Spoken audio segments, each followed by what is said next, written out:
For this lesson, we're going to be using transformations to graph quadratic functions. At first, just want to review that as you're going through and making graphs of anything, you can substitute in some x values or y values, calculate the corresponding opposite coordinate, and then come up with some points.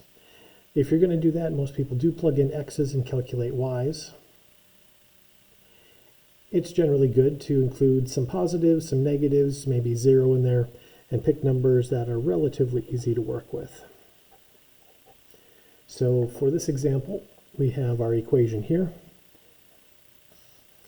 And with that equation, we have an xy table. In the middle, there is a column where we can go through and do some work.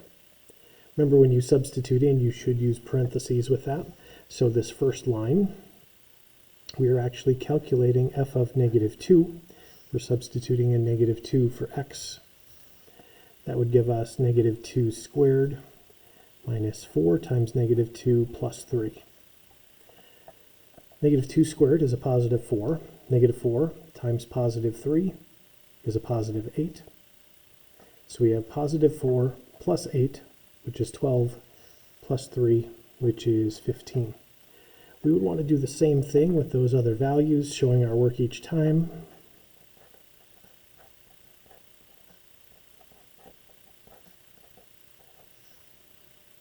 -1 squared is 1. -4 times 1 is positive 4. So 1 plus 4 is 5, plus 3 more is 8. Substituting the rest of these values in, if we substitute in 0, you would get 3. If you substitute in 1, you would end up with 0. If you substitute in 2, you would get a -1, and so on. I know that the graph of all quadratics, every polynomial where we have an x squared as the highest power, that's going to be a U-shaped graph. It's going to be a parabola. If I graph these 5 points on my coordinate system and see what we end up with, -2, 15, well, that's way up on the graph off the top. -1, 8, that gets a little closer. 1, 2, 3, 4, 5, 6. Our graph only goes up to 6, though. So we could put a dot to estimate at -1, 8. It would be up about here. 0, 3 is here. 1, 0 is here. And 2, -1 is here. Let me put in that point, -1, 8, just so we can kind of see where this would be at. It's approximately there. So I went through and calculated 5 y values for 5 x values and came up with 5 points. When I look at the graph, I get something that's definitely not linear. There's a little bit of a curve to it, but what I should be seeing is I should be a parabola. I should be seeing a parabola. I should be seeing something that has a left and a right side and something that's kind of a U-shaped graph. So something sort of like this. And what I have is I just have some points over here on the left side. So I have some points over here on the left. What we don't have are some points on the right. A minimum number of points that most people graph when they're graphing a parabola accurately are 5. One of those to find this bottom point, which we call the vertex, a couple of points on the left side, a couple of points on the right, and then we can draw in a nice U-shaped curve. I put in 5, but they weren't the right 5. I'm still missing wherever this right side is going to go up, so I should plug in a few more values. So extending my table a little bit, putting in 3 and 4, plugging those numbers in. Again, you should go through and show work on that. When you plug in 3, you end up with 0. When you plug in 4, you end up with 3. Back out again. So let me graph the point 3, 0 and the point 4, 3. Okay, now we can see where that U-shaped graph is. We've graphed enough points. So to finish the problem up, I should draw a U-shaped graph through those points. That was not very good. Hopefully you're not doing that in pen, or you're a little neater than I am. Okay, so we have an equation here. This is an equation that is in standard form. We plugged in some x values, calculated some y's, was hoping 5 points would be enough, but I didn't get the full parabola shape, so I had to plug in a few more. So for the directions that say graph each function using a table, that would be a good way to go through and do that. But we don't want to be graphing tables all the time. What we'd like to do is do a faster method, which involves knowing what the quadratic parent function looks like, and then using transformations to come up with a sketch quickly.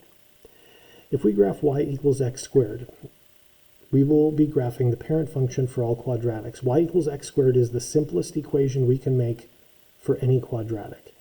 In my table here, I have 1, 2, 3, 4, 5, 6, 7. I have 7 different values, so I'm going to plug in 7 numbers.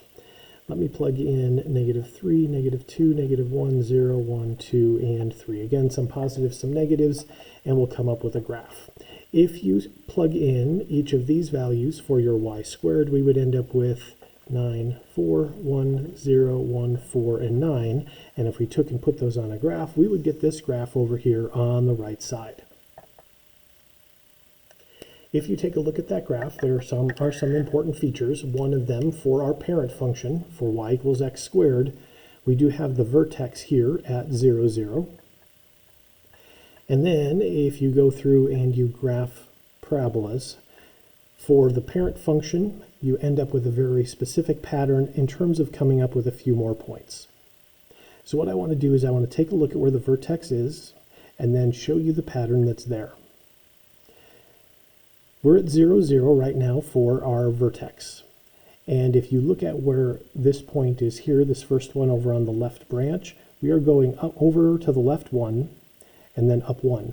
The reason is if we go over 1, that's an x value of 1, and our equation says you're supposed to square x to get y. So if you go 1 over to the left and then you square that, you still get 1. So we are going over to the left 1, and that is causing our graph to go up 1, and then we get another point. And there's a corresponding value on this side due to symmetry. So if we go from the vertex on our parent function to the right or to the left 1, we would go up 1 to get another point. All right, let's look at the next point. If you start at your vertex, to get to this point, what we're doing is we're going over 2, and then 2 squared is 4, so we have to go up 4. And we would have a point of symmetry on the other side also, so that works in both directions. We could go either left 2 or right 2, and then up 4 to get a couple more points. I already have some markings here on this side, so let me do this one on this side. So if I go over 2 on our parent function, we have to go up 4 to get another set of points. And that typically is going to be enough points for us. We're going to have our vertex, and then from our vertex we'll go right 1 and left 1, and we'll go up 1 for each one of those, and then we'll go over 2 and up 4 from our vertex. So from the vertex, go over 2 and up 4, go over 2 and up 4, and those will give us the 5 points that we typically want. But we could get as many as you want. All you have to do is whatever you go over to the right or to the left, square that, and that will give you more points. So if we go over 3, 3 squared is 9, so you'd have to go up 9. Over 3, then up 9. If you wanted to go over 4, 4 squared is 16. So if you go to the left or to the right 4, we'd have to go up to 16 to get some more points. We're going to use that parent function idea. Vertex starts at 0, 0, and then to get more points, go over 1, up 1, and over 2, up 2 on both the left, go over 2, up 4 on both the left and the right sides. For this second example here, example 2, we're going to use that idea from up above. So we're going to use y equals x squared as a guide. We're going to describe the transformations and then go through and graph those. So here is a fast way to sketch y is equal to x squared plus 3 without doing a table. First, you should recognize this is a quadratic. We have x squared as the highest power. And then from there, we have some addition, and it's not in parentheses. If you have any addition not in parentheses on a problem like this, your transformation is going to be vertical shift. It'll either slide the graph up or down. In this case, the addition is not in parentheses, so it's going to slide the graph up. Plus is up and minus is down. So if you want to do a real quick graph of this, you would start at 0, 0, because that is where the parent function has its first point, and then you would use your transformation to find the new location. So I'm going to go up 3 units. So there is the vertex this time at the point 0, 3. And then from there, I'm going to go over 1, up 1 on both sides from our vertex. Then go back to the vertex, and I'm going to go over 2 and up 4, because 2 squared is 4. So over 2 and up 4. And I can do that on the other side also. That'll give me 4 points for my U-shaped graph. And that is a quick way to sketch your graph rather than going through and coming up with your XY table. In letter B, we have some subtraction here, but it is inside parentheses. Anytime you have addition or subtraction inside parentheses, that's going to slide your graph horizontally either to the left or to the right, and subtraction is to the right, and addition is to the left. So when we describe the transformation, this x minus 2 in the parentheses is going to slide the parent function graph right 2 units. So we want to take this graph and slide everything to the right 2 units. Easiest way to do that, start at 0, 0, because that's where the parent function has its vertex, and then slide using your transformation. So I'm going to go over to the right 2. And then once we have the new vertex location locked in, from the vertex I can go over 1 and up 1 on each side. And then go back to the vertex and go over 2 and up 4 on each side. And that will give you enough points to have a nice graph. Again, you should make that with a rounded bottom. It should look like a parabola when you are done.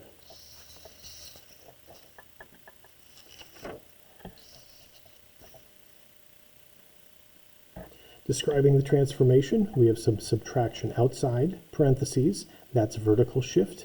Addition is up, subtraction is down, so minus 4 would be down 4. Plus 1 is horizontal shift, and if it's addition, it does slide it to the left. So left 1, down 4 is the description of our transformation. Then we start at 0, 0. We would go left 1, down 4. That's the new location of our vertex. And then from there, we can go over 1, up 1 on each side, go back to the vertex, then go over 2 and up 4. And that will give you enough points for your graph. Letter D, again, we have some subtraction inside the parentheses, so that's horizontal shift. Specifically, if it's subtraction, it is going to go over to the right. So we do need to go over to the right 4 units for this problem. And then we have something here we haven't talked about yet, and that is that subtraction symbol. It's actually a negative. I should have said it probably that way. It's the same thing either way, but it's a negative symbol. And what that means is we have basically a -1 out in front. If you have a negative out in front, what that's going to do is that's going to give you a reflection over the x-axis. Specifically, what that means is when you do your graph and you find your vertex, instead of going over 1 and up 1, we're going to go over 1 and down 1 on each side. And instead of going over 2 and up 4, we're going to go over 2 and down 4. So we'll still end up with a U-shaped graph, but it will be upside down. So for this one, starting at 0, 0, I'm going to go over to the right 4. And then to come up with more points, I'm going to do that same pattern, but go downward. So left 1 and down 1, instead of going up 1. And over to the left 2, and normally we would go up 4, but for this one, we're going down 4.